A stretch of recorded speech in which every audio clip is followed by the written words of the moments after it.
চলি অহা সৎভক্তিৰ এনে এক ধাৰাবাহিকতা ঋষি মুনি ত্ৰিদেৱেও যাৰ সম্ভেদ নাপালে ভক্তিটো সকলোৱেই কৰে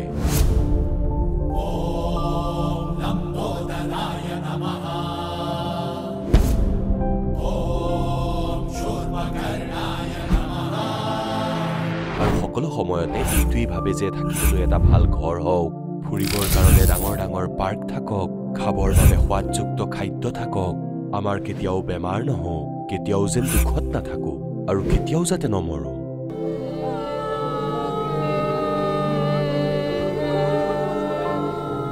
সকলো সময়তে যেন ফূৰ্তিত থাকো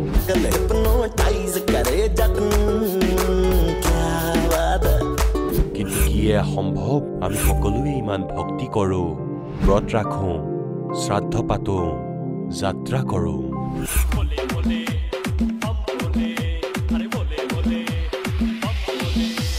মন্দিৰলৈ গৈ মূৰ্তি পূজা কৰো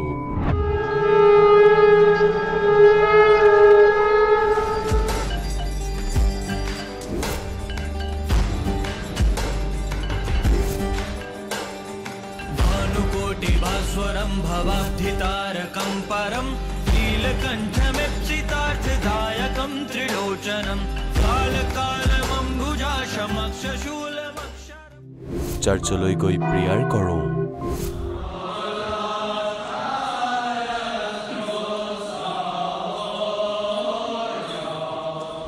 মছজিদলৈ গৈ নামাজ আদা কৰো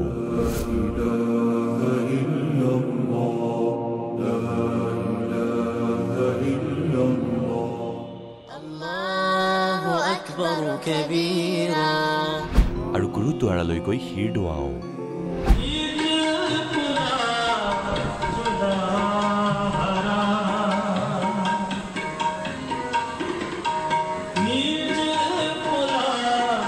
তথাপিও দুখত কিয় আছো কিন্তু আপোনালোকে জানেনে সেয়া কি ভক্তি যি ভক্তিয়ে মীৰাক বিহৰ পৰা বচাইছিলে ধ্ৰুৱ আৰু প্ৰহ্লাদৰ ৰক্ষা কৰিছিলে অন্ধক দৃষ্টি আৰু কলাক শ্ৰৱণ শক্তি দিছিলে গৰীক প্ৰাণ দিলে দুখীসকলক সুখী জীৱন দিলে মৃতজনক জীৱন দান দিলে আৰু দুৰাৰোগ্য বেমাৰ দূৰ কৰিলে পৰিস্থিতি ভয়ানক পৰিস্থিতি তাৰমানে অকল এটা পৰিস্থিতিয়ে নহয় একদম মানে এইটো সুইচাইড টেন্ডেন্সিৰ নিচিনা পৰ্যায়ত মই আছিলোঁ মোৰ হাজবেণ্ডৰ বহুত ডাঙৰ হাৰ্ট এটেক হৈছিল তেওঁ একেবাৰে মৃত্যুৰ মুখৰ পৰা ঘূৰি আহিছে বুলি ক'ব লাগিব আগত যিটো ভয় আছিলে মই আগতে ঘৰৰ পৰা ওলাব নোৱাৰিছিলোঁ যে মই ক'ৰবাত কি যদি মৰি যাম নেকি বা খুব দুৰ্বল হৈ যাওঁ কিন্তু এতিয়া পৰমাত্মাৰ দীক্ষা লোৱাৰ পাছত প্ৰকৃত ভগৱান পোৱাৰ পাছত এতিয়া এনেকুৱা এটা মানে শৰীৰৰ বল পাইছোঁ যে বিন্দাছ ঘূৰি ফুৰিছোঁ কিন্তু কোনো ধৰণৰ অসুবিধা হোৱা নাই আজিলৈকে ঔষধ নোখোৱাকৈ সন্ত ৰামপালজী মহাৰাজৰ চৰণ অহাৰ পিছত মই একদম মেডিচিন খোৱা বন্ধ কৰিলোঁ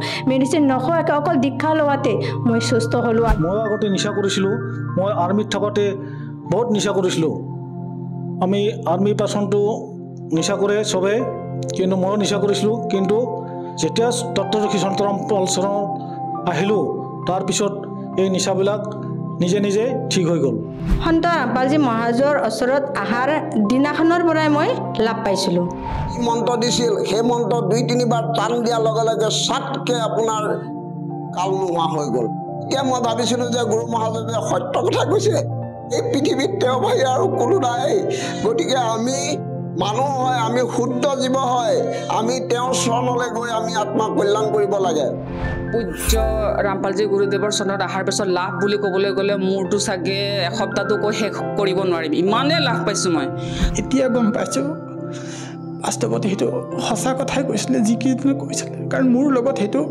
100% মই প্ৰমাণ পাইছোঁ মানৱ জীৱনৰ যে মুখ্য উদ্দেশ্য পৰমাত্মা প্ৰাপ্তি সেই কথাটো আমি সদগুৰু ৰামপালজী মহাৰাজৰ পৰাই গম পাইছোঁ ভক্তি সকলোৱেই কৰে কিন্তু উপৰোক্ত লাভ কেৱল সৎভক্তিৰ পৰাই প্ৰাপ্ত হয় আজিও সৎভক্তি কৰি থকা হাজাৰ হাজাৰ লাখ লাখ মানুহৰ শাস্ত্ৰ অনুকূল ভক্তিৰ লাভ প্ৰাপ্ত হৈ আছে আহক জানো এনেকুৱাই লাখ লাখ শ্ৰদ্ধালুৰ মাজৰ এজন সৎভক্তি কৰা এই শ্ৰদ্ধালুজনৰ অনুভৱ নমস্কাৰ ছাৰ নমস্কাৰ ছাৰ ছাৰ কি নাম আপোনাৰ হয় আশিষ দেৱাংগৰ আশিষ আপুনি ক'ৰ পৰা আহিছে হয় মই বিলাৰগড় জিলা বলোদা বজাৰ ছত্তীশগড় আশিষ আপুনি সন্ত ৰামপালদেৱ মহাৰাজৰ পৰা নাম দীক্ষা কেতিয়া ল'লে হয় মই সন্ত ৰামপালদেৱ মহাৰাজৰ পৰা নাম দীক্ষা চন 2013ত লৈছিলোঁ সন্ত ৰামপালদেৱ মহাৰাজৰ পৰা নাম দীক্ষা লোৱাৰ আগতে আপুনি কি ভক্তি সাধনা কৰিছিল? সন্ত ৰামপালদেৱ মহাৰাজৰ পৰা নাম দীক্ষা লোৱাৰ আগতে মই দেৱী দুৰ্গাৰ ভক্তিত লীন আছিলোঁ। মই আনকি দেৱী দুৰ্গাৰ মাত কাণেৰে শুনা পাইছিলোঁ। তেন্তে কি কাৰণে আপুনি সন্ত ৰামপালদেৱ মহাৰাজৰ শৰণলৈ আহিলে? হয়, মই আগৰ ভক্তি কৰিও নিচাত ইমান লীন আছিলোঁ। দিনে ৰাতিয়ে মদৰ নিচাত, চিগাৰেট, গুটকা, আনকি ভাং খোৱাৰো অভ্যাস হৈ গৈছিলে। কাৰণ আমাৰ তাত ছত্তীশগড়ত যেতিয়া দুৰ্গাদেৱীৰ পূজা কৰে তেতিয়া তাত প্ৰসাদৰ ৰূপত ভাঙৰো সেৱন কৰোৱা হৈছিলে। সেইবাবেই মই বহুদিনৰ পৰা গুৰু ধৰিবলৈ চেষ্টা কৰি আছিলোঁ। বহুত ফুৰিলোঁ গুৰু ধৰিবলৈ, কিন্তু মই কতোৱেই ভাল নাপালোঁ। শেষত জ্ঞান গংগা কিতাপখন পালোঁ। তেতিয়া মই সন্ত ৰামপালদেৱ মহাৰাজৰ জ্ঞান বুজি 2013ত বৰবালালৈ গৈ নাম দীক্ষা ল'লোঁ সন্ত ৰামপালদেৱ মহাৰাজৰ পৰা। ছাৰ, কি কাম কৰে আপুনি? হয়, মোৰ বৃত্তি ডক্তৰ। ছাৰ, সন্ত ৰামপালদেৱ মহাৰাজৰ পৰা নাম দীক্ষা লোৱাৰ পিছত আপুনি কি লাভ পালে? হয়, সন্ত ৰামপালদেৱ মহাৰাজৰ পৰা নাম দীক্ষা লোৱাৰ পিছত মোৰ ইমানেই লাভ হ'ল যে মই গণাব নোৱাৰিম। বহুত কিবা কিবি লাভ পালোঁ মই।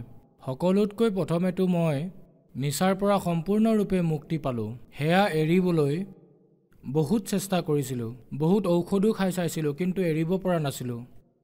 কিন্তু নাম দীক্ষা লোৱা মাত্ৰই মই নিচা একেবাৰে এৰা খালে। আৰু মই নিচা কৰি কৰি আৰু মাংস খাই খাই মোৰ শৰীৰ ইমানেই বেয়া হৈ গৈছিলে, পাইলছ, ভাগাণ্ডাৰ, ফিটচুলা, বহুত বেছি অসুবিধা হৈছিলে। আনকি মই ডাক্তৰৰ পৰা উপদেশো লৈছিলোঁ।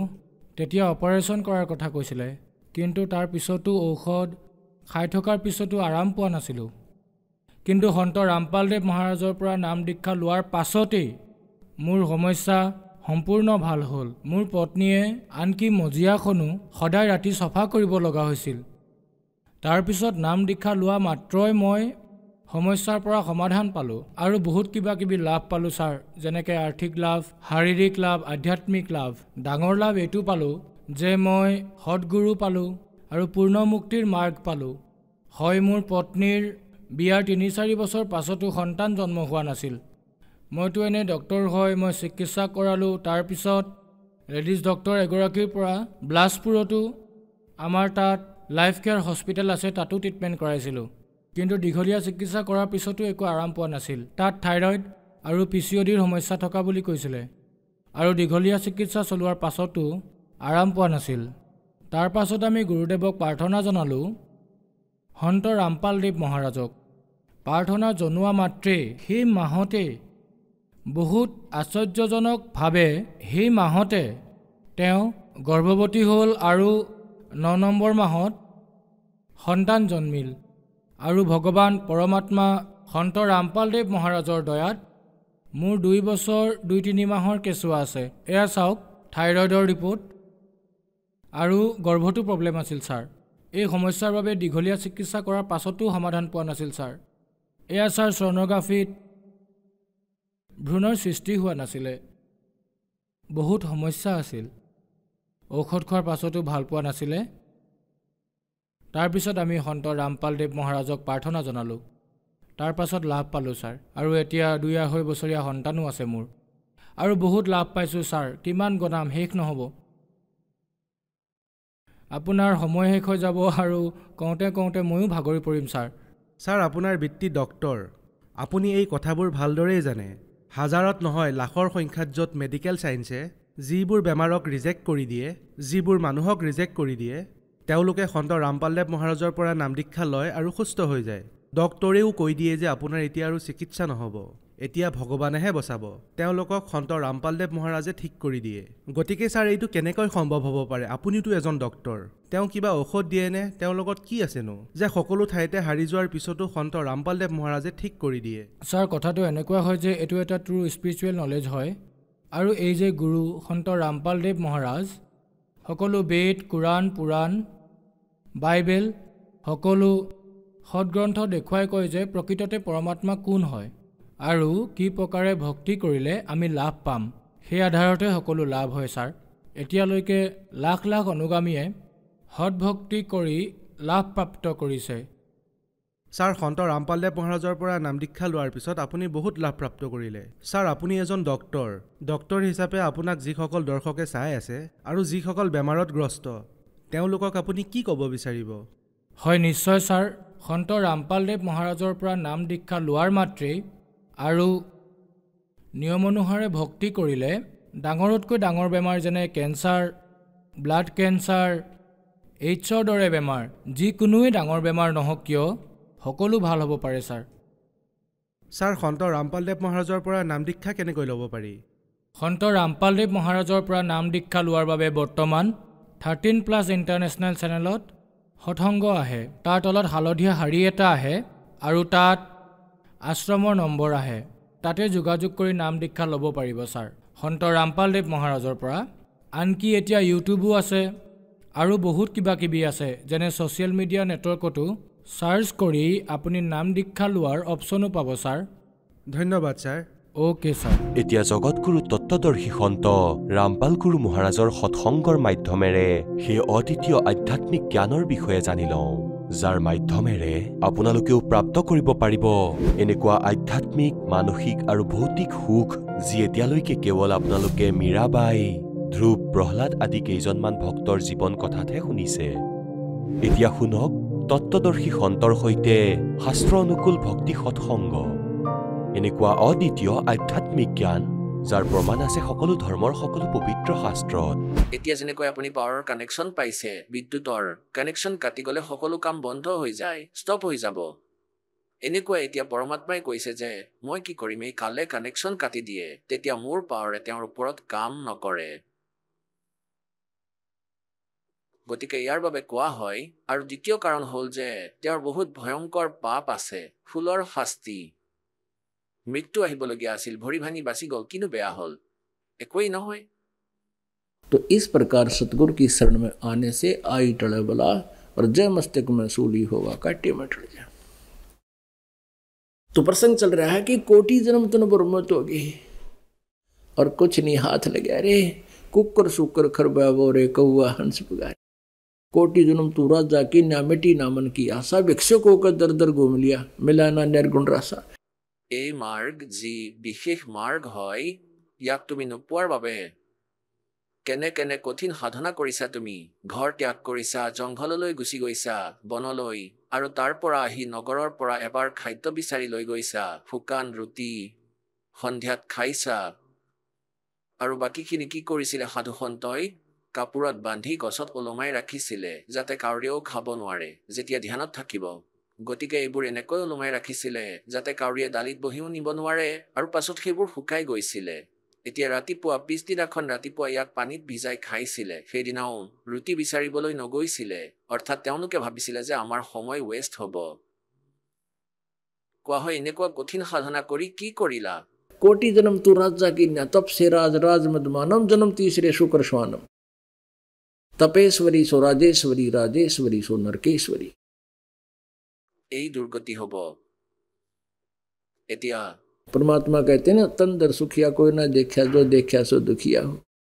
और उदयस्त की बात कर्म न सबका करा विवेक हो। जंगम दुखिया, जोगी दुखिया, तपस्वी को दुख दूना हो।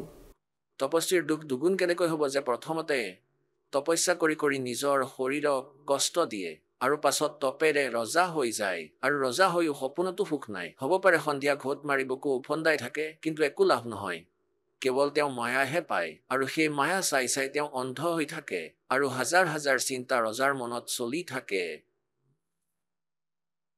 তপেৰে ৰাজ, ৰাজত অভিমান, অভিমান জীৱৰ শত্ৰু, অহা জনমত আকৌ নৰকৰ বাস। গতিকে এনেকুৱা প্ৰমাণ, এটাই প্ৰমাণ যথেষ্ট জীৱক বুজিবলৈ, আৰু এয়া বিধান হয় প্ৰভুৰ। এতিয়া আপোনালোকক দেখুৱাই আছো আও জৈন ধৰ্ম কো জানে এখন পুস্তক, যিয়ে আমাৰ এই বক্তব্যক প্ৰমাণিত কৰিব, যিখিনি আপোনালোকক এইমাত্ৰ পৰমাত্মাৰ বিধান কৈছো। আৰু এয়া আমি লিখা নহয়, জৈনসকলেই লিখা, আৰু তাতেই লিখা আছে যে এনেকুৱা এনেকুৱা ঘটনা সেই মহাবীৰ জৈন দেৱৰ জীৱৰ সৈতে ঘটিছিলে, আৰু এয়া সত্য, আৰু এইবোৰ পৰমাত্মাই কৈ আছে, আৰু তুমি এই যিবোৰ সাধনা দাসে কৈ আছে ইয়াত এৰি আপুনি যিকোনো ধৰ্মৰে সাধনা কৰি আছে তেন্তে আপোনাৰ এই দুৰ্গতি খণ্ডিত নহয় যি আপোনালোকক দেখুৱাই আছো চাব आओ जैन धर्म को जाने ইয়াৰ লিখক হল প্ৰবীণ চন্দ্ৰ জৈন এম এ শাস্ত্ৰী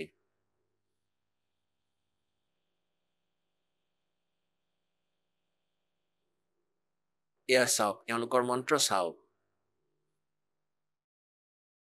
ওম হ্ৰীম নমঃ এই যি হ্ৰীম হয় ইয়াক আমি হৰিওম জপৰ মন্ত্ৰ দিওঁ গতিকে এওঁলোক হালধিৰ গাঁঠিৰ পৰা পঞ্চাৰী বনি আছে ওম হ্ৰীম নমঃ এই দুই মন্ত্ৰৰ জপ কৰে ওমকাৰো ইয়াকেই কোৱা হয় অনম অনম সিদ্ধানম এই অনম মানে ওম বুলিয়ে ধৰি লওক ইয়াক এতিয়া চাওক आओ जैन धर्म को जाने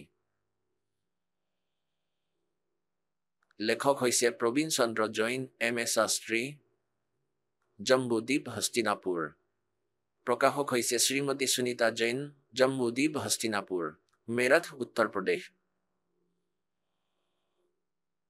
এয়া পঞ্চম সংস্কৰণ 2200 পৃষ্ঠা পুস্তক ছপা কৰা হৈছে ইয়াৰ ওপৰত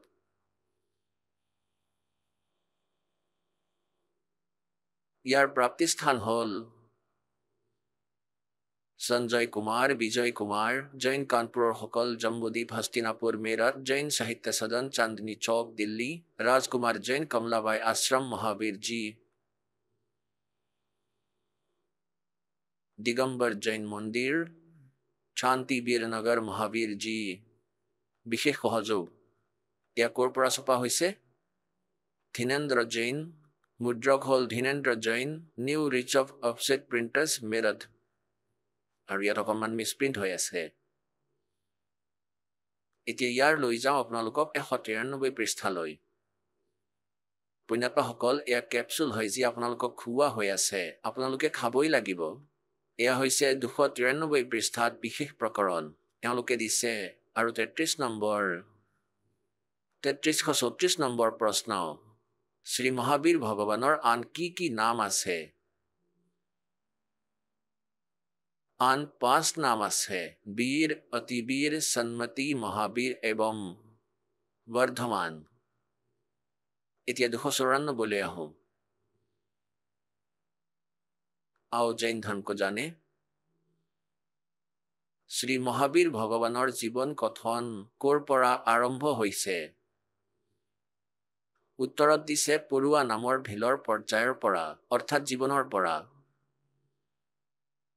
পৰুৱা ভিল কোন আছিল আৰু তেওঁ কি কৰিছিলে উত্তৰ পুষ্কলাৱতী দেশৰ পুণ্ডৰীকিনী নগৰীত তেওঁ ভিলৰ ৰজা আছিলে তেখেতে সাগৰ সেন মুনিৰাজৰ পৰা মদ মাংস মধুৰ ত্যাগৰ ব্ৰত লৈছিলে যাক জীৱন পৰ্যন্ত পালন কৰিছিলে শ্ৰী মহাবীৰ ভগৱানৰ জীৱ পৰুৱা ভিলৰ পৰ্যায়ৰ পৰা কলৈ গ'ল অৰ্থাৎ তেওঁৰ দেহ এৰি প্ৰথমে স্বধাম স্বৰ্গত এক সাগৰৰ আয়ুষৰ দেৱতা হ'ল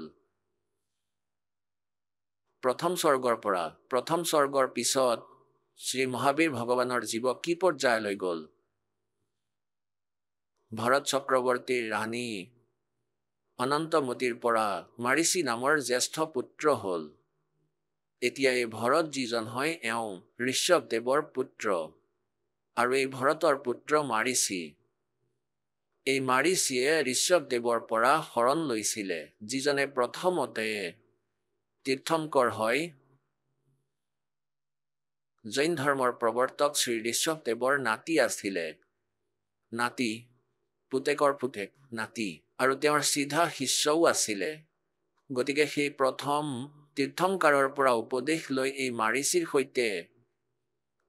সৈতে কি হ'ল এই মাৰিচি আগলৈ গৈ মহাবীৰ জৈন হ'ল মাৰিচিৰ পৰ্যায়ৰ পৰা মহাবীৰ ভগৱানৰ জীৱ কোন পৰ্যায়লৈ গ'ল ব্ৰহ্মস্বৰ্গত দেৱতা হ'ল ব্ৰহ্মলোকত দেৱতা হ'ল ব্ৰহ্মস্বৰ্গৰ পাছত আকৌ মহাবীৰ ভগৱানৰ জীৱ কোন পৰ্যায়লৈ গ'ল অযোধ্যা নগৰীত কপিল ব্ৰাহ্মণৰ কালী স্ত্ৰীৰ পৰা জটিল নামৰ পুত্ৰ হ'ল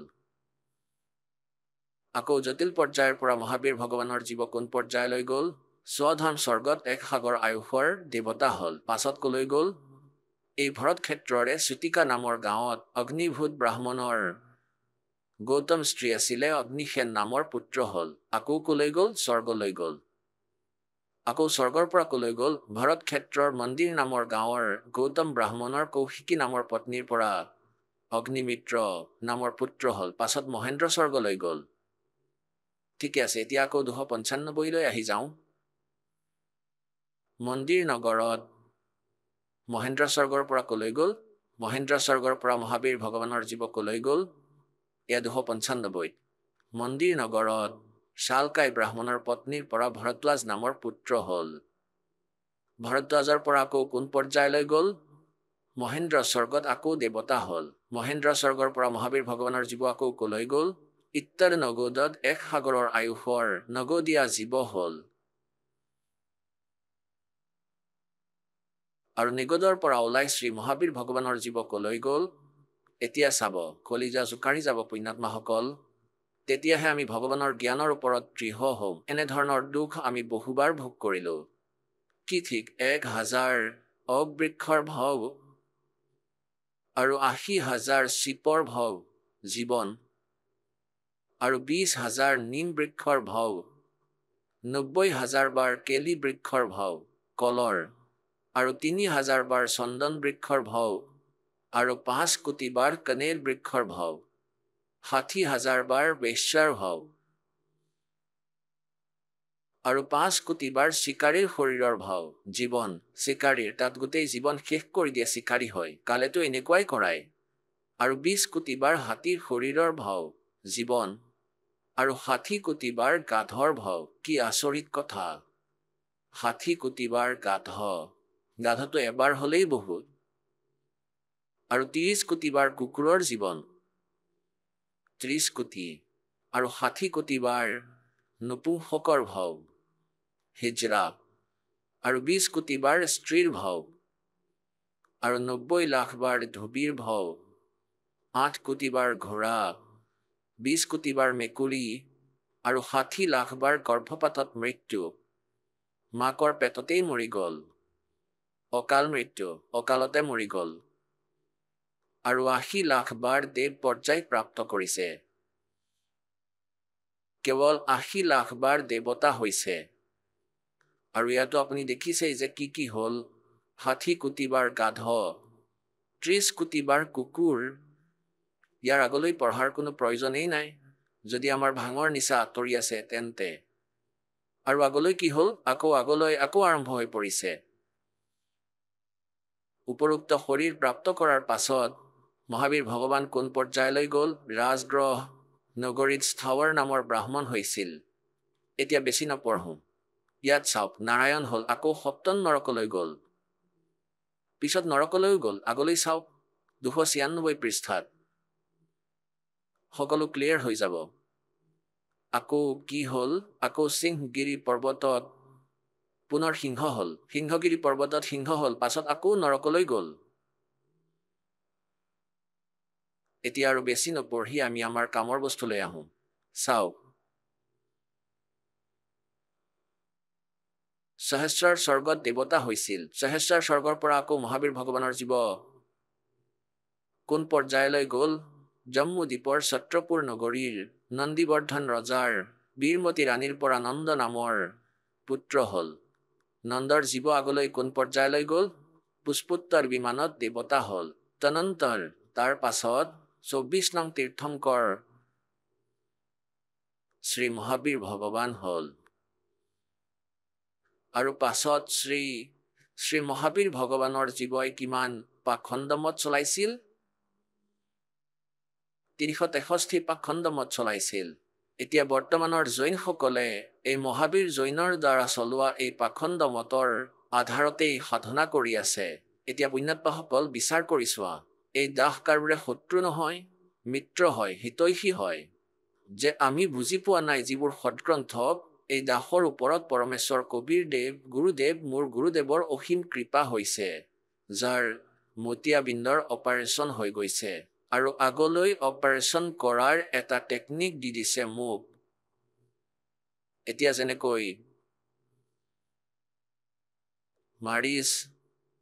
মাৰিচি নামৰ যিজন ঋষভদেৱৰ নাতি আছিলে, পুত্ৰৰ পুত্ৰ, তেওঁ ডাইৰেক্ট নাম লৈছিলে প্ৰথম তীৰ্থংকৰ ঋষভদেৱৰ পৰা। আৰু ঋষভদেৱে সেই সময়ত কেৱল ওম নামেৰে ভক্তি ষ্টাৰ্ট কৰিছিলে, কাৰণ কোনো ওম নামৰ বাহিৰে আন মন্ত্ৰ জনাই নাছিলে। আৰু ওম নামৰ লগে লগে হঠযোগো কৰিছিলে, যি লোকবেদ আছে কালৰ দ্বাৰা জাপি দিয়া এয়া নিজৰ এক পৃথককৈ আবদ্ধ কৰি ৰখাৰ এটা মেথড। কিয়নো ব্ৰহ্মাদেৱ যেতিয়া কমলৰ পুষ্পত বহি আছিলে তেতিয়া তেওঁ এনেকৈ কৈছিলে যে তপ কৰা, আকাশবাণী হৈছিলে। তাৰ পাছত যেতিয়া ব্ৰহ্মাদেৱে বেদ পাইছিলে তেতিয়া কেৱল তাত এক ওম নাম আছিলে, যজুৰ্বেদ অধ্যায় নম্বৰ 40 মন্ত্ৰ নম্বৰ 15। ओम कर्तु समर केलवे समर कर्तुम समर। এতিয়া ওম নামটোকে লৈ ল'লে এয়া ব্ৰহ্মৰ, ওমটো লৈ লৈছে বেদৰ পৰা, আৰু আকাশবাণীক মানি ল'লে ভগৱানৰ বেলেগকৈ জ্ঞান। এয়া আছিল কালৰ আকাশবাণী। ভগৱানে যেতিয়া বেদ জ্ঞান দি দিলে তাৰ পাছত আকাশবাণীৰ কি দৰকাৰ? বেদ দিলে, কাৰণ বেদ পৰমাত্মা কবিৰদেৱে দিছিলে। কাল ব্ৰহ্মৰ অন্তঃকৰণত ফিট কৰি দিলে, পাছত এওঁৰ পৰা উলিয়াই দিলে, বাহিৰলৈ আহি গ'ল, আৰু সেয়া ব্ৰহ্মাই প্ৰাপ্ত কৰিলে। এতিয়া এওঁ প্ৰথমতে তেওঁ প্ৰাপ্ত কৰাৰ আগতে এয়া আৰু এখন জাপি দিলে ইয়াৰ ওপৰতে। ব্ৰহ্মাই ভাবিলে এয়া আকাশবাণী ভগৱানৰ তপ কৰা। এতিয়া তপেৰে বেটেৰী চাৰ্জ হ'ল, সিদ্ধি হ'ল, তেতিয়া ক'লে সৃষ্টি কৰা নিজৰ কাম সিদ্ধি কৰিবলৈ। গতিকে এনেকৈ ঋষভদেৱে 1000 বৰ্ষলৈকে এনেকৈ হঠযোগ তপ কৰিলে, ওম নামৰ জপ কৰিলে। যেতিয়া 1000 বৰ্ষলৈকে তপস্যা কৰিলে তাৰ পাছত তেওঁ নিজে নিজেই গুৰু হৈ ঋষভদেৱে নাম দিয়া আৰম্ভ কৰিলে। প্ৰথমতে দীক্ষা দিলে, অৰ্থাৎ জ্যেষ্ঠ শিষ্য নিজৰ নাতিক বনালে মাৰিচিক। আৰু মাৰিচিৰ জীৱই সেই আধাৰতেই সাধনা কৰি কৰি জীৱনত কি দুখ পাইছিলে? 80 লাখ বাৰ দেৱতাও হৈছিলে, 60 কোটি বাৰ গাধ, 30 কোটি বাৰ কুকুৰ মেকুৰী, নাজানো কিমান দুখ হ'ল। আকৌ জন্মিছিল, আকৌ স্বৰ্গ, আকৌ মনুষ্য। এয়াতো সেই জীৱৰ অৱস্থা যিয়ে বেদ অনুসৰি সাধনা কৰি আছিল, আৰু সেই পৰম শক্তি অৰ্থাৎ এওঁলোকৰ প্ৰৱৰ্তকৰ পৰা উপদেশ লৈছিল। আৰু পাছলৈ মহাবীৰ জৈন, সেই জীৱই আগলৈ গৈ মহাবীৰ জৈন হৈছিল। আৰু মহাবীৰ জৈনৰ কোনো গুৰু নাই, তেওঁ নিজ ইচ্ছামতে হঠযোগ কৰিছিলে। এনেকৈ আৰু উপদেশ দিয়া আৰম্ভ কৰিছিল, আৰু 363 পাখণ্ড মত চলাইছিল। এই পাখণ্ড মতৰ আধাৰত যিয়ে সাধনা কৰিব তেওঁলোকৰতো আৰু দুৰ্গতি হ'ব। তেওঁলোকতো কেতিয়াও স্বৰ্গলৈ যাব নোৱাৰিব, আৰু মনুষ্যও হ'ব নোৱাৰিব। तो परमात्मा क्या बताते हैं, कोट जन्म तुरंत जाकी न मिट्टी न मन की आशा, भिक्षुकों का दर दर घूमा मिला नी निर्गुण रासा। इंद्र कुबेर ईश की पदवी और ब्रह्मा वर्ण धर्मराया, विष्णुनाथ के लोक को जाकर तो फिर भी उल्टा आया। असंग जन्म तना मरत्या हो गए, जीवित क्यों ना मरे रे, और 12 महल मध्य महल मठ बोरे। हे 12 নম্বৰ দ্বাৰত সেই পৰমাত্মাৰ স্থান আছে, মঠ আছে, সতলোক আছে। बहुर ना दे धरे रे, दोजक भीष्ट सभी ते देखे राजपाट के रसिया। এতিয়া ইয়াত জীৱিত মৰাৰ তাৎপৰ্য এইটো যে যেনেকৈ আপুনি এটা মৰাশ হৈ পৰি আছে, এওঁক কোনোবাই গালি পাৰিলে, ভণ্ড বুলি ক'লে, লাগিলে এওঁৰ ওচৰত এটা বটল থাকক সুৰাৰ, লাগিলে দিয়া সলায়ো থাকক, বিৰিও ৰাখিলে, তেওঁ চুব নোৱাৰে। এটা এইটো যে আমি বিকাৰসকলৰ পৰা ওলোটা আঁতৰি যাব লাগে। কোনোজনে ভাল বেয়া মন্তব্য কৰিলে, আমাক অপমান কৰিলে, তেনেহ'লে আমি সেই মৃত তুল্য হৈ আমি আমাৰ ক্ৰিয়া সম্পন্ন কৰিব লাগে। দ্বিতীয়টো এইটো যে জীৱিত মৃত্যু এইটো যে ধৰি লওক আপুনি সৎসংগৰ বাটেদি চলিলে, আপোনাক কোনো এনেধৰণৰ বস্তু যিটোৱে আপোনাক আমনি কৰি আছে, যে এইটোৱে বাধা দিব পাৰে, ক্ষতি হৈ যাব পাৰে, তেন্তে এই মন পাপি আপুনি এই শিক্ষা এই মালিকৰ আধাৰ বনাওক যে ধৰি লওক আজি আপোনাৰ মৃত্যু হৈ গ'ল পাৰ্মানেণ্টলি। এতিয়া সদায় ক'বলৈ আৰম্ভ কৰিছে যে প্ৰধানমন্ত্ৰী, ৰাষ্ট্ৰপতি মানুহ সদায় মৰি আছে। তেওঁলোকৰো কামনা আছিলে, এওঁলোকেও ভগৱানৰ নাম ল'ব পৰা নাছিল। আৰু সেইসকল যিসকলে দৌৰাদৌৰি কৰি নিজৰ জীৱন নষ্ট কৰি আছিলে মায়াত, তেন্তে এনেকৈ যেনেকৈ আপোনালোকে ইয়াত চলিব, যদি লাগে তেনেহ'লে এইটো ভাবি লওক যে ভাই, ধৰি লওক যে মোৰ মৃত্যু হৈ গ'ল, পাৰ্মানেণ্টলি নহয় কিন্তু যিটো হ'বলগীয়া সেইটো হ'বই। আৰু 2-3 দিন আমি জীৱিতভাৱে মৃত্যু হৈ ঘূৰি আহিছোঁ। ভাবি লোৱা, মানি লওক মই মৰি গৈছোঁ, মৃত্যু হৈ গ'ল, তেতিয়া কোনে কৰিব সেই কামটো? আৰু 2-3 দিন পিছত যদি মই যাওঁ তেন্তে ইয়াক চম্ভালি ল'ম। আৰু যদি পাৰ্মানেণ্ট মৃত্যু হয় তেন্তে কি কৰিব? এতিয়া পাৰ্মানেণ্ট মৃত্যু হয় যদি তেতিয়া কি কৰিব? তেওঁ ক'ত যাব যাৰ কাৰণে আমি ভগৱানৰ পৰা আঁতৰি আহিছোঁ? তেনেহ'লে এই কথাবোৰক আধাৰ বনাই কিছুদিন পিছত আপুনি ইয়ালৈ আহিবলৈ ধৰিব। আৰু যেতিয়া আপোনাৰ ভিতৰত ইমান দৃঢ়তা চাই ল'ম, আমিতো এইটোও কওঁ যে কপালত যি লিখা আছে সেইটো মুচিব নোৱাৰে। সেয়াই পাব। এইটো আমাৰ এটা কমন জ্ঞান। এতিয়া ধৰি লওক আপোনাৰ কপালত ক্ষতি হ'বলৈ আছে। এটা কথা কওঁ, এবাৰ জিন্দত গোটেই পৰিয়াল ছাদত শুই আছিল। গৰমৰ দিন আছিলে। ছাদত শুই আছিলে আৰু তলৰ পৰা চোৰে চুৰ কৰি লৈ গুচি গ'ল। গোটেই তেওঁলোকৰ ফ্ৰিজ, কুলাৰ, আলমাৰি, যিমান ধন আছিলে, গোটেই বিচনা, কাপোৰ, বাচন গোটেইবোৰ ভৰাই লৈ গ'ল ট্ৰাকত। ৰাতিপুৱা যেতিয়া উঠিলে একো নাপালে, এপাত চামুচো, গেছৰ চৌকাও নাছিলে। এতিয়া আকৌ গোটেই পৰিয়াল তাতেই আছিলে আৰু বিনাশ হৈ গ'ল। 10 লাখৰ বস্তু বাহিনী লৈ গ'ল। ক'বলৈ এইটোৱে বিচাৰিছে যে ভগৱানৰ ওপৰত বিশ্বাস ৰাখিম আৰু 2 এদিন এৰি ইয়ালৈ আহিম। ইয়াত জীৱন মৃতক বুলি কয়। असंग जन्म तन मरत्या होगे जीवित क्यों ना मरे रे। और 12 मद महल मठ बोरे बहुर ना दे धरे रे। दोजक भीष्ट सभी ते देखे। যেনে এতিয়া আপুনি মহাবীৰ জৈনদেৱৰ জীৱনী দেখিলে, স্বৰ্গটো কৈছে দোজখ মানে নৰক আৰু ভীষ্ট মানে স্বৰ্গ। दोजक भीष्ट सभी ते देखे राजपाट के रसिया और 3 लोक से भी तरपति नाही ये मन भोगी खसिया। আপোনাৰ ওচৰত এখন মটৰ চাইকেল আছে আৰু আপোনাৰ মনত এটা ইচ্ছা আছে যে মোৰ এখন কাৰ হৈ যাওক, এখন কাৰ হৈ যাওক, আৰু তেতিয়া সেই কাৰো আপোনাৰ হৈ গ'ল। আৰু কিছুদিন পিছত টকা হ'লে এনেকুৱা লাগিব, এই কাৰখনটো সৰু হয়, এইবাৰ ডাঙৰ লওঁ 7-8 লাখৰ। আৰু যিটো কৰিবলগীয়া কাম আছে সেইটো নপৰে, ইমানতে মৃত্যু হৈ যায়। সেই কাৰখনতে মৰি যাব পাৰে কোনোদিন এটা এক্সিডেণ্টত। আৰু আকৌ এই দুৰ্ঘটনাৰ পৰা ভগৱানেই ৰক্ষা কৰে যেতিয়া আমি তেওঁৰ শৰণলৈ আহি যাওঁ। तो क्या बताते हैं, दोजक भी सभी ते देखे राजपाट के रसिया और 3 लोक से तरपत नाही यो मन भोगी खसिया। তেওঁক যিমানেই ধন দিয়া নহওক কিয় তেওঁ কেতিয়াও সন্তুষ্ট নহয়। এতিয়া এজন এচি ৰিটায়াৰ হ'ল, ছুপাৰিনটেণ্ডেণ্ট ইঞ্জিনিয়াৰ, বহুত আগৰ কথা, আৰু তেওঁৰ যথেষ্ট ভাল দৰমহা আৰু পোষ্টটো ভাল আছিলে, আৰু আকৌ আৰ্কিটেক্টৰ দোকান খুলি ল'লে আহি। সেই মায়াৰ লোভ কেতিয়াও শেষ নহয় জীৱৰ। এতিয়া 58-60 বছৰলৈকে তেওঁৰ নভৰিল আৰু আকৌ তেওঁ মাটি বাৰী ল'ব। আকৌ এনেকেই মৃত্যু হৈ যায়। এনেকৈ এই জীৱ ভগৱানৰ পৰা আঁতৰি গৈ দুখী হৈ থাকে। तो कहते हैं सतगुरु मिले तो इच्छा मिटे और पद मिल पदे समाना चल हंसा उस लोक पठाऊं जो आदि अमर स्थाना। ओए होए। পৰমাত্মাই কয়, হে মৰমৰ আত্মা, হে হংস আত্মা, হে বিকাৰ ৰহিত মৰমৰ আত্মা, যিসকল ভগত তেওঁলোকক হংস বুলি কোৱা হয়। হংস এওঁলোকক কোৱা হয়, যেনেকৈ হংস চৰাই আছে, এইবোৰ কোনোবা পুখুৰীত থাকে, তেন্তে এওঁলোকে কীট পতংগ নাখায়, জীৱ নাখায়, মাছ নাখায়। আৰু বগলী তেনেকুৱাই হয়, বড়িটো তেনেকুৱাই হয়।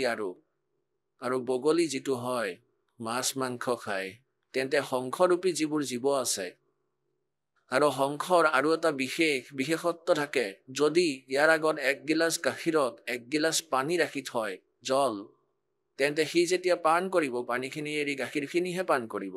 এটা এনেকুৱা গুণ দিছে মালিকে, সেই 1 গিলাচ পানী এৰি দিব আৰু গাখীৰখিনিহে গ্ৰহণ কৰি ল'ব। গাখীৰক পানীৰ পৰা পৃথক কৰাৰ বিকল্প আৰু কতো নাই, কেৱল ইয়াৰ ভিতৰতে এই গুণ আছে। গাখীৰ আৰু পানীক বেলেগ বেলেগ কৰা, অৰ্থাৎ ভাল আৰু বেয়াৰ নিৰ্ণয় কৰি যিজন ভগত, যিজন ব্যক্তি নিজৰ ক্ৰিয়া সাধনা কৰে, তেওঁ হংসৰ দৰে হয়।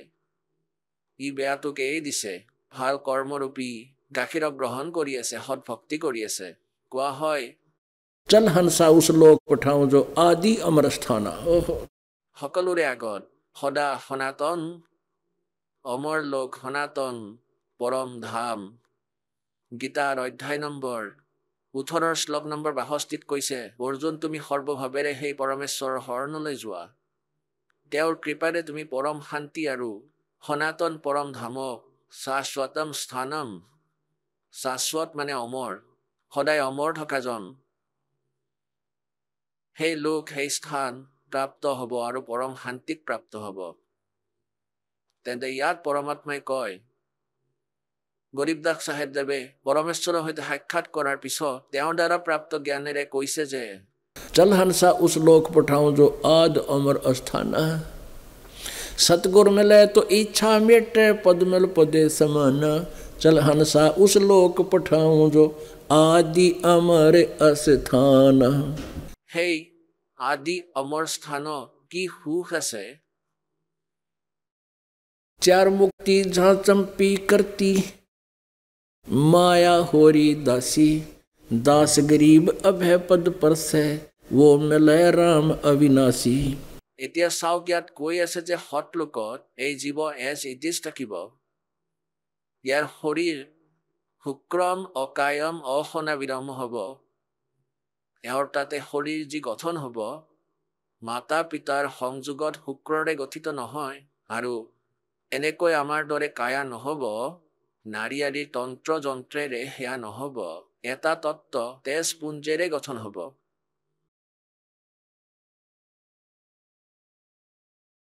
আৰু তাতে তেওঁৰ শৰীৰৰ ইমান উজ্জ্বলতা হ'ব জীৱৰ মনুষ্যৰ দৰে হ'ব। 16টা সূৰ্যৰ প্ৰকাশৰ সমান ইয়াৰ উজ্জ্বলতা হ'ব, ইমান পোহৰ হ'ব। আৰু পৰমাত্মাৰ শৰীৰত কিমান উজ্জ্বলতা আছে, তেওঁৰো শৰীৰ আছে। তেওঁ শুক্ৰম আকায়ম আসনাবিৰম হয়। সেই পৰমাত্মা স্বয়ংভূ হয়, পৰিভূ হয়, সকলোতকৈ আগত প্ৰকট হোৱা। তেওঁ স্বয়ংভূ হয়, স্বয়ং, যাৰ স্বয়ং গঠন হৈছে, নিজে নিজে গঠিত হয়, তেওঁৰ কোনো মাতৃপিতৃ নাই, কিন্তু হয় সাকাৰ।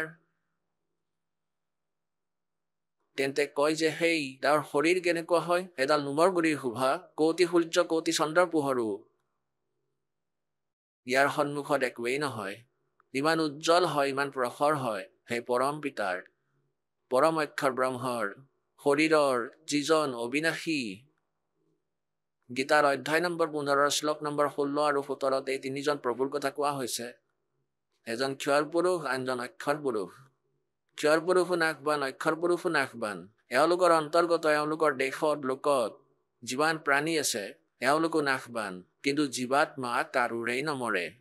আৰু উত্তম পুৰুষ তুমি বেলেগ, পৰমাত্মা এটি উদাহৰতে, সেই পুৰুষোত্তমটো কোনোবা বেলেগে হয়। এই দুয়োজনৰ পৰা ভিন্ন হয় ক্ষৰ পুৰুষ আৰু অক্ষৰ পুৰুষ, ব্ৰহ্ম আৰু পৰব্ৰহ্মৰ পৰা,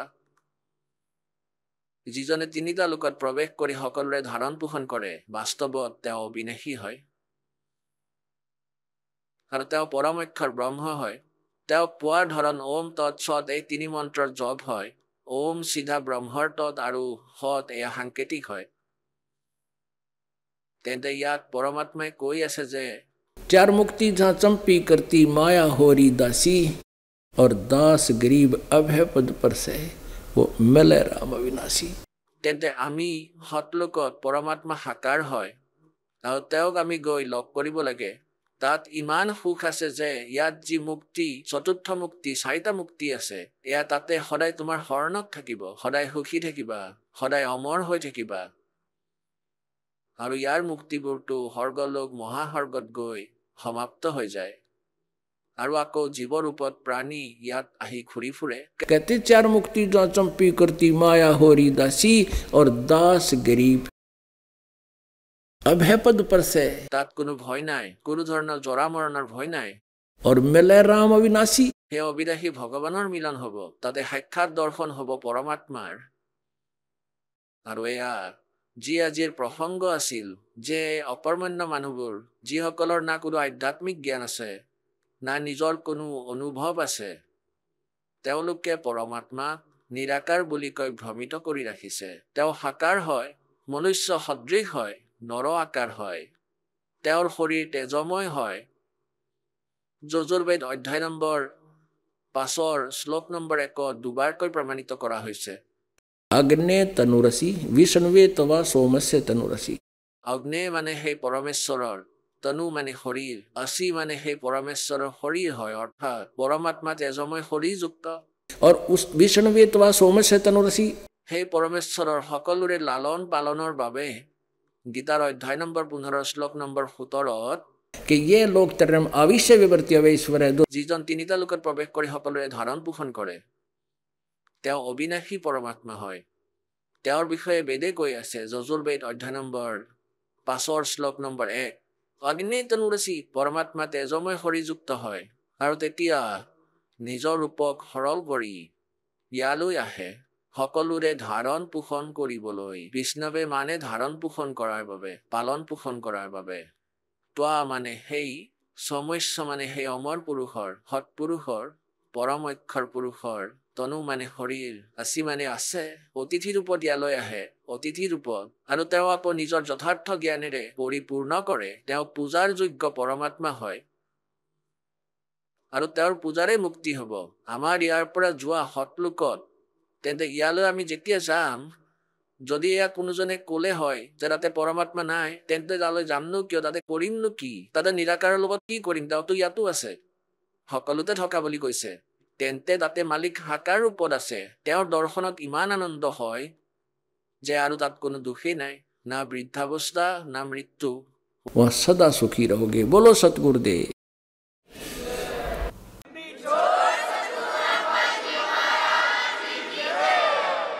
এতিয়া আপোনালোকে শুনিলে জগতগুৰু তত্ত্বদৰ্শী সন্ত ৰামপাল গুৰু মহাৰাজৰ মংগল প্ৰবচন। আহক এতিয়া শুনো ভগতসকলৰ অনুভৱ, যিসকলে সন্ত ৰামপাল গুৰু মহাৰাজৰ প্ৰমাণিত জ্ঞানৰ পৰা প্ৰভাৱিত হৈ নাম দীক্ষা লৈ বহুতো লাভ প্ৰাপ্ত কৰিলে। নমস্কাৰ ছাৰ। নমস্কাৰ ছাৰ, কি নাম আপোনাৰ? শ্ৰী বিধানচন্দ্ৰ পাল। ছাৰ, আপুনি ক'ৰ পৰা আহিছে? যোৰহাট ডিষ্ট্ৰিক্ট, অসম। আপুনি সন্ত ৰামপাল গুৰু মহাৰাজৰ পৰা নাম দীক্ষা কেতিয়া লৈছিল? 27/9/2022। তেখেতৰ পৰা নাম দীক্ষা লোৱাৰ আগতে আপুনি কেনেধৰণৰ ভক্তি সাধনা কৰিছিল? তেতিয়া মই অনুকূল, তেখেতৰ পৰা নাম দীক্ষা লোৱাৰ আগত মই অনুকূল গুৰুৰ নাম দীক্ষা লৈছিলোঁ। আৰু সেই সাধনা আপুনি কিমান বছৰ ধৰি কৰিছিল? 2 বছৰমান কৰিছিলোঁ। আৰু সেই সাধনা আপুনি কেনেধৰণে কৰিছিল অলপ কওকচোন বুজাই। এইটো কিবা আপোনাৰ মন্ত্ৰ জপ কৰিব লাগে আৰু ইষ্টিপিটি বুলি ডেইলি 10 পইচা 1 টকা কিবা এটা থ'ব লাগে। 30 দিন থৈ সেইটো মনি অৰ্ডাৰ কৰি গুৰু আশ্ৰমত পঠিয়াব লাগে। সেই সাধনাৰ দ্বাৰা আপুনি কিবা লাভ পাইছিল নে? লাভ হোৱা নাই। বৰ্তমান যি আপুনি সন্ত ৰামপাল গুৰু মহাৰাজৰ পৰা নাম দীক্ষা লৈ ভক্তি সাধনা কৰি আছে, ইয়াৰ দ্বাৰা আপুনি কেনেধৰণৰ লাভ পাইছে? মই গুৰুজীৰ পৰা নাম দীক্ষা, সদগুৰু ৰামপালৰ পৰা নাম দীক্ষা লোৱাৰ পিছত মোৰ যিবিলাক বেমাৰ আছিলে, চুগাৰ আছিলে, ইউৰিক এচিড আছিলে, হাই প্ৰেছাৰ আছিলে, চকুৰ প্ৰব্লেম আছিলে, এটা এটাকৈ চব নাইকিয়া হৈ গ'ল। বৰ্তমান একদম সুস্থ মই। আপুনি ডক্টৰৰ কাষলৈ গৈছিল নে? ডক্টৰৰ ওচৰত দেখুৱাইছিল নে আপোনাৰ যিবিলাক বেমাৰ আছিল, যি সমস্যা আছিলে? মই ডক্টৰৰ ওচৰত গৈছিলোঁ, কাৰণ ৰেগুলাৰ চেকআপ কৰি থাকোঁতো। তেতিয়া চেকআপতে গম পালোঁ যে মই কমপ্লিট নৰ্মাল, মোৰ কোনো এতিয়া প্ৰব্লেম নাই। মানে বেমাৰৰ বিষয়ে মানে ডক্টৰে মোক ক'লে যে আপোনাৰ এতিয়া কোনো বেমাৰ নাই, আপুনি নৰ্মাল এতিয়া। অন্য কিবা লাভ পাইছেনে আপুনি? অন্য লাভ আৰ্থিকভাৱেতো বহুত লাভ পাইছোঁ। ব্যৱসায় কৰি থাকোঁ মই। ব্যৱসায় এখন দোকান আছিলে, এতিয়া 2খন দোকান হ'ল। কৰ্মচাৰী নাছিলে, কৰ্মচাৰী ৰাখিছোঁ। এতিয়া পাৰ ডে মানে কি, মই যদি মেকানিকেল কাম কৰোঁ, মিনিমাম 500 টকা এটা মোৰ এক্সট্ৰা ইনকাম হৈ থাকে। দোকানৰ যিখিনি বস্তু বেছি ইনকাম কৰোঁ সেইটোতো আছেই। গতিকে গুৰুজী কৃপা হোৱাৰ কাৰণে মই এইটো কৰিব পাৰিছোঁ। এইটো নাম লোৱাৰ পাছৰ পৰা মোৰ লাভালাভবিলাক হৈ আছে আৰু হৈ গৈ আছে। আপুনি ক'লে যে আপুনি সন্ত ৰামপাল গুৰু মহাৰাজৰ পৰা নাম দীক্ষা লোৱাৰ পিছতে আপুনি শাৰীৰিকভাৱে, আৰ্থিকভাৱে বিভিন্ন প্ৰকাৰে লাভ পাইছে। আপুনি পূৰ্বতে যি সাধনা কৰি আছিলে, অনুকূল ঠাকুৰতো আছিলে, আপুনি সেই সাধনা কৰি আপুনি সন্তুষ্ট নাছিল। বৰ্তমান আপুনি সন্ত ৰামপাল গুৰু মহাৰাজৰ দীক্ষা লৈ বিভিন্ন প্ৰকাৰে লাভ পালে। আপুনি আচলতে সন্ত ৰামপাল গুৰু মহাৰাজৰ শৰণলৈ কেনেকৈ আহিল? আমি মাজে মাজে পুথি পঢ়ি থাকোঁ। পুথি পঢ়ি থাকোঁতে এজনে দেখিলে যে মই খুব পুথি পঢ়ি থকা হেঁপাহ আছে, তো এজনে আমাৰ সন্ত ৰামপাল মহাৰাজৰ পুথি 4খন আনি দিলে পঢ়িবৰ কাৰণে। মই পঢ়ি পেলাই যেতিয়া পালোঁ যে মই গীতাৰ মাজে মই তত্ত্বজী চন্ত বিচাৰি ফুৰি আছিলোঁ গুৰু ধৰিবৰ কাৰণে। তেনেকৈ পোৱা নাই কাৰণে মই আপোনাৰ 78ৰ পৰা 22 চনলৈকে চব বিনা গুৰুত কিবা কিবি ভক্তি কৰি আছিলোঁ। আৰু তাৰপিছত এই পুথিত যেতিয়া এড্ৰেছ পালোঁ, এড্ৰেছ মতে হাৰিয়ানাত ফোন কৰিলোঁ। হাৰিয়ানাৰ পৰা আমাৰ যোৰহাটৰ নামদান কেন্দ্ৰৰ এড্ৰেছ দিলে। সেইমতে মই যোৰহাটৰ নামদান কেন্দ্ৰৰ পৰা 22 চনত মই প্ৰথম নাম দীক্ষা লৈছোঁ। লোৱাৰ পিছৰ পৰা মোৰ লাভেই লাভ হৈ গৈ আছে। লাভেই লাভ হৈ আছে। গুৰুজীৰ যিটো নীতি নিয়ম দিছে চব ভালকৈ মানি মেলি চলি আছোঁ। ছাৰ, আমি শুনিছোঁ যে সন্ত ৰামপাল গুৰু মহাৰাজ হিছাৰ জেলত থকা বুলি আমি জানিব পাৰিছোঁ। এজন সন্ত জেলত থকাৰ পিছতো আপোনালোকে তেখেতৰ পৰা নাম দীক্ষা লৈ উপকৃত হৈছে, এইটো কেনেকৈ সম্ভৱ ছাৰ? নামটো লৈছোঁ মই ভিডিঅ' কলিঙৰ থ্ৰু, ইলেক্ট্ৰনিক ছিষ্টেমত। কিন্তু গুৰুজী জেলত থাকিলেও গুৰুজী বাহিৰত আছে। গুৰুজী বাহিৰত নাথাকিলে মোক যেনেকৈ ৰাতিপুৱা 4:30 বজাত মই বাথৰুমত যাওঁতে যিডাল সাপে মোক ডাচিবলৈ আছিলে, গুৰুজীয়ে মোক আগতেই চেতাৱনী দিছে যে বেটা তুমি দৰ্জাখন খোলাৰ আগত লাইট জ্বলোৱা, অন্ধকাৰত নোসোমাবা। মই সোমাই গৈ তাৰপিছত যিডাল সাপ দেখিলোঁ, গুৰুজীয়ে দিয়া চতনামৰ মই যেতিয়া জপ কৰিলোঁ, তেতিয়া সাপডাল ওলাই গুচি গ'ল, কোনো হানি নহ'ল। তো এইটো গুৰুজী যদি জেলত থাকিলেহেঁতেন তেতিয়া ইয়াত গুৰুজী কেনেকৈ আহিলে? গুৰুজীয়ে আহি পেলাই এই কথাখিনি যে আকাশবাণীৰ দ্বাৰা যে মোক ক'লে, কেনেকৈ ক'লে? গুৰুজী জেলত থাকিতো মোক দেখি আছে, মোৰ ঘৰত সাপ সোমাই আছে, তেওঁক ভক্তক সাপে মাৰিব, তেওঁতো মোক বাৰ বাৰ চেতাৱনী দি আছে। মইহে অকণমান উপলংঘা কৰিছিলোঁ যে কোনোবাই মোক এনেকৈ কৈ আছে, কোনো মানুহ দেখা নাই। আমি আচলতে কি কৰোঁ? বিশ্বাস নকৰোঁ। বিশ্বাস নথকাৰ কাৰণে ভক্তি নহয় মানুহৰ। বিশ্বাসে ভক্তি আচল কথা। তেওঁ যে ৰামপাল মহাৰাজ আমি গুৰু ৰূপে মানৱ ৰূপত দেখি আছোঁ, তেওঁ যে পূৰ্ণ পৰমাত্মা চবে বিশ্বাসত ল'ব পৰা নাই। তেওঁ যে কবিৰ, তেওঁ যে ৰামপাল ৰূপ লৈ ইয়াত লীলা কৰি আছে, তেওঁ কোনো গম নাপায় ভালকৈ। তেওঁৰ ভক্তহে গম পাব। তেওঁৰ ওপৰত ইয়াত বিশ্বত আৰু গুৰু নাই। ছাৰ, এইটো কেনেকৈ প্ৰমাণ কৰিব যে বৰ্তমান সন্ত ৰামপাল গুৰু মহাৰাজ এজন কবি পৰমাত্মা অৱতাৰী পুৰুষ হয়? তেখেতে যি বিধি আপোনালোকক প্ৰদান কৰি আছে, যি সাধনাৰ দ্বাৰা আপোনালোকে উপকৃত হৈছে, এইটো ক'ত প্ৰমাণ আছে যে সন্ত ৰামপাল গুৰু মহাৰাজ এজন তত্ত্বদৰ্শী সন্ত হয় আৰু তেখেতে বৰ্তমান সময়ত প্ৰকৃত সৎগুৰু হয়? গীতা জ্ঞানদাতাই গীতাত যিটো জ্ঞানত কৈছে অৰ্জুনক যে তুমি পৰম সনাতন ধাম যোৱা, পৰম সনাতন ধাম যাবলৈ তুমি শান্তি পাবা, সুখত থাকিব পাৰিবা, তেতিয়া তুমি তত্ত্বদৰ্শী সন্ত ধৰিব লাগিব। তত্ত্বদৰ্শী সন্তজন আচল সন্ত কোন, তাৰ পৰিচয় জানিবৰ কাৰণে অশ্বদম আহত গছ বা পিপল গছৰ বিষয়ে, তাৰ গুৰিৰ পৰা জড়ৰ পৰা ডাললৈকে যোনে গোটেই সংসাৰৰূপী বৃক্ষৰ বিষয়ে ক'ব পাৰিব, তেওঁ সেই তত্ত্বদৰ্শী সন্ত। আৰু আমাৰ গুৰুজীয়ে এই বৃক্ষৰ বিষয়ে আমাক একদম পাতে ডালে শিপাই একদম আগাগুৰি ভালকৈ বুজাই মেলি কৈ পেলাই আমি এতিয়া ভালকৈ বুজি পোৱা হ'লোঁ আৰু জানিলোঁ যে আমি ক'ত পূজা কৰিব লাগে, ক'ত কৰিব নালাগে, কি কৰিব লাগে, গুৰুজীৰ আদেশ কি কাৰণত আমি মানিব লাগে। এইবিলাক আমাৰ এইটো কাৰণে আজি আমাৰ শাৰীৰিক স্থিতি ভাল হৈছে, আৰ্থিক স্থিতি ভাল হৈছে, চব পালে ভাল হৈছে, বিপদ আপদ এইবিলাক চবৰ পৰা ভাল হৈছে। আমি এতিয়া গুৰুজীৰ থপনা আমি নিজৰ ঘৰত য'ত ৰাখিছোঁ, আমি ৰাতিপুৱা যেতিয়া নীতি নিয়মত চাকি জ্বলাই পেলাই বহোঁ, পদুম ফুলৰ চেণ্ট পাওঁ, চন্দনৰ আমোল মোলাই থাকে মোৰ ঘৰত। তাৰমানে গুৰুজী অদৃশ্য ৰূপত মোৰ ঘৰত মোৰ লগত আছে কাৰণে পদুম ফুলৰ চেণ্টটো আহে, চন্দনৰ গন্ধ আহে সদায়, কেতিয়াবা এদিন দুদিন গেপ যায়। আৰু লগে মোৰ আশ্ৰমৰ যিজন ইনচাৰ্জ থাকে, ইনচাৰ্জক ফোন কৰি জনাওঁ যে আজি এনেকৈ মই পদুম ফুলৰ গোন্ধ পাইছোঁ, আজি এনেকৈ সাপ আহিছিলে, এনেকৈ হৈছে, মোৰ আজি এনেকৈ হৈছে। তেতিয়া মই আৰ্জি লগালে এপ্লিকেশ্যন কৰোঁ বা প্ৰাৰ্থনা লগাওঁ, লগে যে তুমি ভাল হৈ যাবা, তাৰ পৰা আদেশ ভাল হৈ যাবা, তুমি এইটো কৰা, তুমি এটা সংকল্প কৰা, তুমি গুৰুজীৰ নামত সংকল্প কৰা যে তোমাৰ এনেকুৱা হৈছে কাৰণে তুমি জ্যোতি জ্বলাবা, চাকি জ্বলাইছোঁ, ভাল পাই গৈছোঁ। ছাৰ, আমি শুনিছোঁ যে সন্ত ৰামপাল গুৰু মহাৰাজৰ পৰা নাম দীক্ষা লৈ সৎভক্তি কৰিলে দীৰ্ঘদিন ধৰি নিচা সেৱন কৰি থকা ব্যক্তিও নিচা ত্যাগ কৰিব পাৰে। কথাষাৰ কিমান দূৰ সত্য ছাৰ? চাওক, মোৰ হাৰ্টৰ প্ৰব্লেম হৈছিলে, ডক্টৰে প্ৰেছক্ৰাইব কৰিছিলে মদ খাব লাগিব, মদ খালে হেনো হাৰ্টৰ বেমাৰটো ভাল হ'ব লাহে। তেতিয়া মোৰতো যেতিয়ালৈকে মই সদগুৰু সন্ত ৰামপালৰ পৰা নাম দীক্ষা লৈছোঁ, তেতিয়ালৈকেতো মোৰ হাৰ্টৰ বেমাৰ আছিলেই। তো মদটো মই এৰি দিলোঁ, এতিয়াতো মোৰ হাৰ্টৰ প্ৰব্লেম নাই কৰা, হাৰ্টটোতো মোৰ ভালেই হৈ গ'ল। যদি গুৰুজীৰ কিবা বল নাথাকিলেহেঁতেন, গুৰুজীৰ প্ৰতি যদি আমাৰ ভক্তি নাথাকিলে, তেতিয়াহ'লে মদ বন্ধ কৰাৰ পিছত মোৰ হাৰ্টৰ প্ৰব্লেম থাকিলেহেঁতেন। তো মদটো বন্ধ কৰাৰ লগে মনতেই নপৰে যে মই এদিন মদ খাইছিলোঁ বুলি। এতিয়া আপুনি সুধিছে কাৰণে কৈছোঁ। আপুনি কিমান বছৰ ধৰি নিচা সেৱন কৰিছে? মই মোটামুটি 35 বছৰ নিচা সেৱন কৰিছোঁ, 35 বছৰ, আৰু একেদিনতে এৰি দিছোঁ। একেদিনতে আজিৰ পৰা নাখাওঁ, দাপাত খাইছিলোঁ, দাপাত নাখাওঁ, একেদিনতে এৰি দিছোঁ, মোৰ 2 দিন লগা নাই, মাছ মাংস একেদিনতে এৰি দিছোঁ, আজিৰ পৰা নাখাওঁ। আৰু সন্ত ৰামপাল গুৰু মহাৰাজে আপোনালোকক কিবা ঔষধ সেৱন কৰিব দিয়ে নে শাস্ত্ৰৰ অনুকূল ভক্তি বিধিয়ে প্ৰদান কৰে?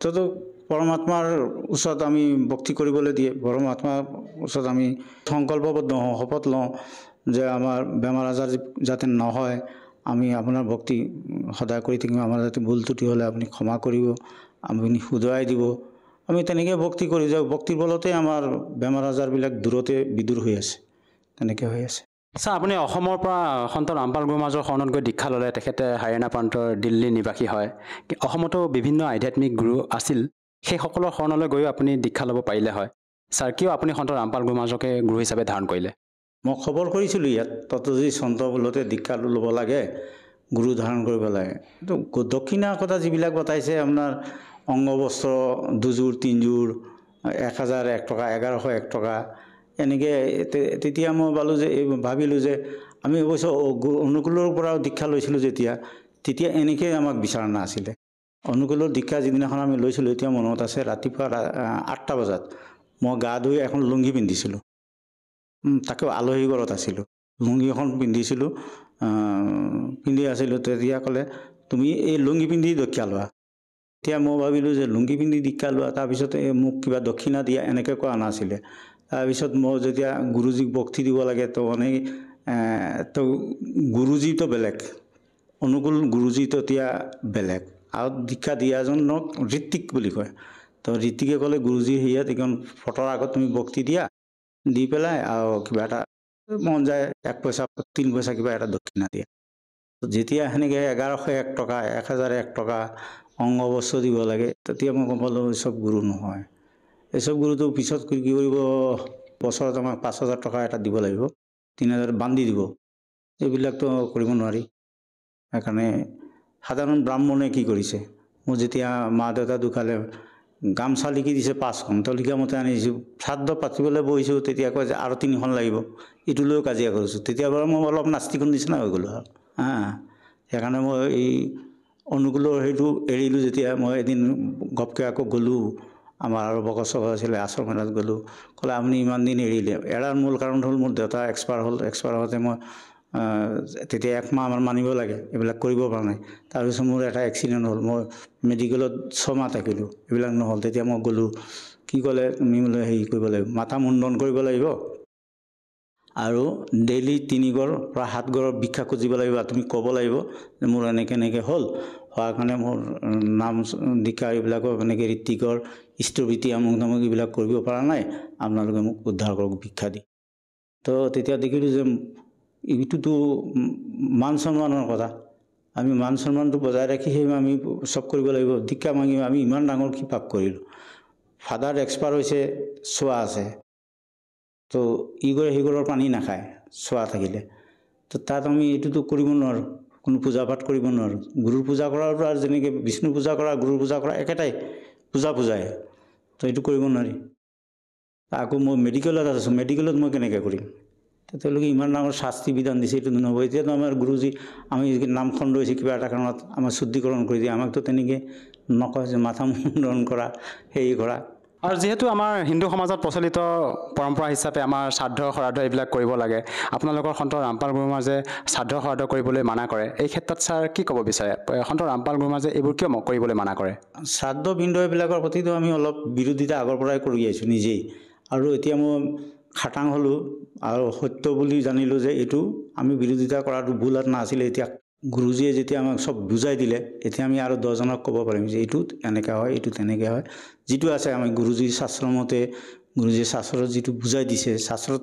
আগৰ পৰা লিখা আছে আমাৰ মানুহে আমাক লুকাইছে এইবিলাক নিজৰ ব্যৱসায় চলাবৰ কাৰণে ব্ৰাহ্মণ পণ্ডিতবিলাকে 2টা বেগ 3টা বেগ চাইকেলত ওলমাই নিয়ে তাকো জেগা নহ'লে আমাৰ ঘৰত এইটো বেগ দি থৈ আহিবা আমাৰ সেইখিনি দায়িত্ব আছিলে আৰু 1 মাহ আগৰ পৰা মানুহজন মৰাৰ লগে লগে বামুণজনক একেবাৰে চব প্ৰাৰ্থনা কৰিব লাগে আপুনি কিন্তু আমাৰ চব কৰি দিব লাগিব দেই আমি যেন মহা বিপদত পৰি গ'লোঁ আৰু যে বামুণজন যদি আমি কেনেবাকৈ অকণমান 19-20 তেওঁ নাৰাজ হৈ গ'লে হ'লেতো আমাৰ উদ্ধাৰ নহ'ব শ্ৰাদ্ধ পাতিবলৈ আমাৰ পিতা আমাৰ চব ডাঙৰ কথা এই হেৰি দিয়ে খানৰ বস্তু দিয়ে তাৰপিছত খানাৰ বস্তু দিলে কাউৰী কোনোবা আহি গ'ল তেতিয়া ব্ৰাহ্মণ যদি আগত থাকে এই তোমাৰ দেউতা এতিয়া কাউৰীৰ ৰূপত মা দেউতা কাউৰীৰ ৰূপত আহিলে মই পূৰা বিশ্বাস কৰিছিলোঁ। আনকি মোৰ তলত মোৰ বাৰীটো যেতিয়া ঢুকালে তেতিয়া তাৰ শ্ৰাদ্ধ দিনাখন মই আছোঁ তাত।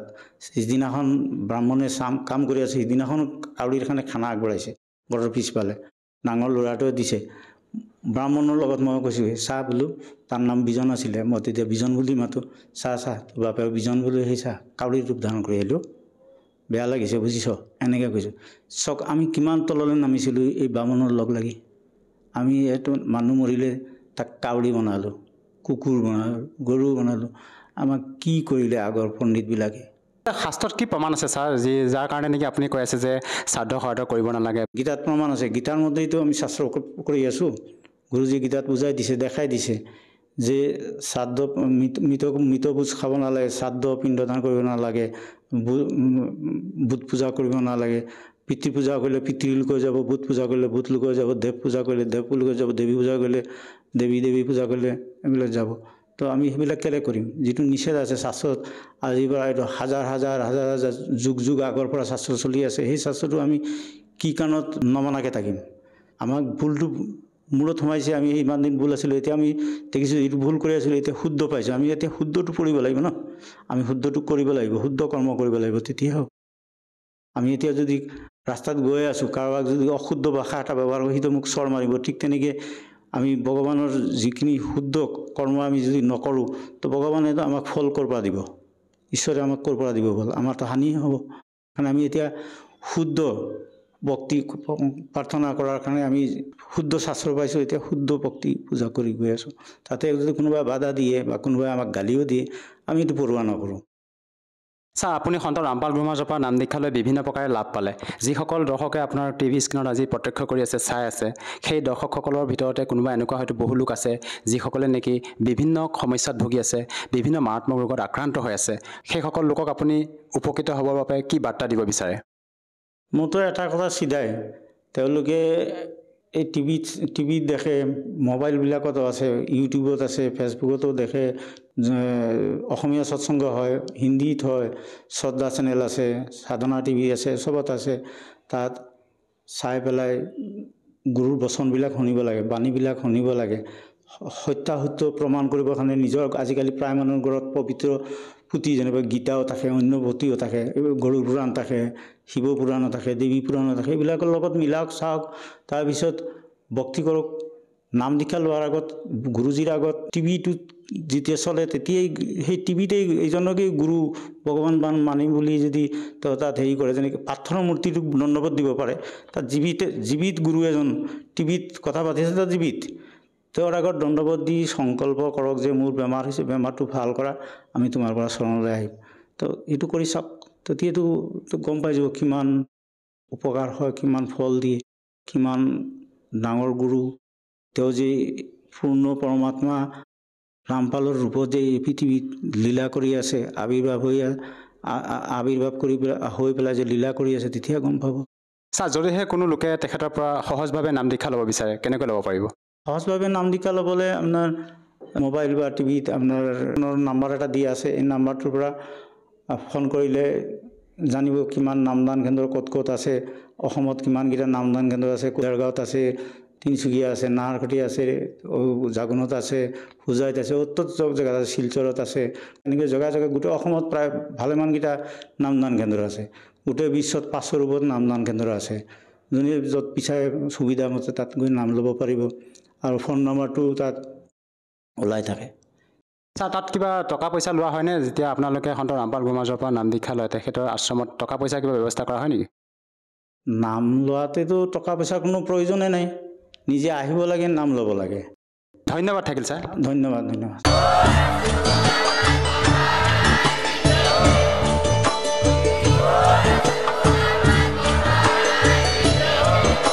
আপুনি শুনি আছিলে জগতগুৰু তত্ত্বদৰ্শী সন্ত ৰামপাল গুৰু মহাৰাজৰ মংগল প্ৰবচন। অধিক জানিবৰ বাবে ভিজিট কৰক www.jagatgururampalji.org। সন্ত ৰামপাল গুৰু মহাৰাজৰ শুভ আশীৰ্বাদত সমগ্ৰ বিশ্বতে 500তকৈ অধিক নাম দীক্ষা কেন্দ্ৰ আছে, য'ত সন্ত ৰামপাল গুৰু মহাৰাজৰ দ্বাৰা বিনামূলীয়াকৈ নাম দীক্ষা দি থকা হৈছে। আপোনাৰ ওচৰৰ নাম দীক্ষা কেন্দ্ৰৰ ঠিকনা জানিবলৈ সম্পৰ্ক কৰক 7082208528